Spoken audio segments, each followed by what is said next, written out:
American President Barack Obama is reportedly prepared to authorize airstrikes on Syria. He's set to outline his strategy for dealing with Islamic State jihadists in a public address. Many newspapers have already come out reporting that it could involve bombing jihadist targets in Syria. Now, the White House has ruled out cooperating too with the Syrian government, meaning, therefore, any strikes would have to be carried out without permission from Damascus. The Speaker for the House of Representatives says that America indeed has got the right to do so.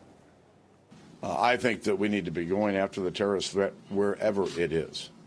And anyone that thinks this is just an Iraq, Syria issue is not paying much attention to what's happening around the world.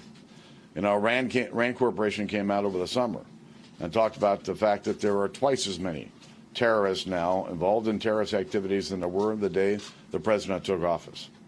There's a serious threat here that has to be dealt with on many levels. Well, earlier, America's closest ally expressed its agreement. UK PM David Cameron said Bashar al-Assad's government was illegitimate and hence the West is not obliged to ask for permission if it wants to send its military planes into the country's airspace.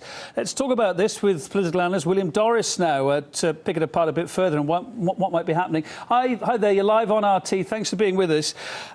Ahead of Obama's speech, which is coming up in a few hours' time, we think that he's going to authorise direct attacks on jihadists in Syria. Do you think that is what is going to be on the cards? I think that's exactly what's on the task. I think that Washington, the White House and the Pentagon are preparing to engage the United States in a wider war in the Arab region. And last year, when the United States was threatening to attack Syria, there was tremendous opposition both in the United States and around the world. So now they're trying to come into the back door, and in this situation, the so-called Islamic State, which is funded by allies of the United States, is playing the role of an agent provocateur. Well, it's deeply worrying a lot of people, amongst them Russia. This is what Russia had to say about it just in the last couple of days. This is the Foreign Secretary. There are fears these strikes could not only target Islamic militants, but also the Syrian army, to weaken Assad's position. That would amount to a colossal escalation of the conflict in the Middle East and North Africa. Sergei Lavrov there. Do you agree with those worries?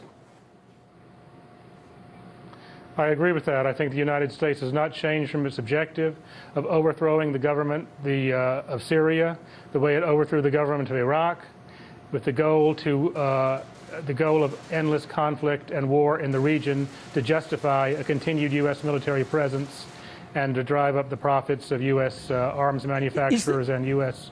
oil companies. Let's remember, in 2003, the United States, the Pentagon created something called the Strategic Support Command.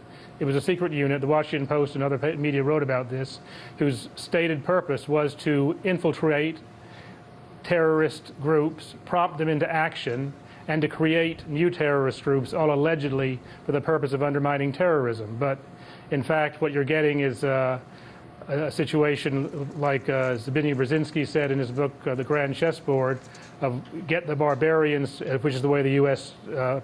Political establishment views the rest of the world, fighting each other.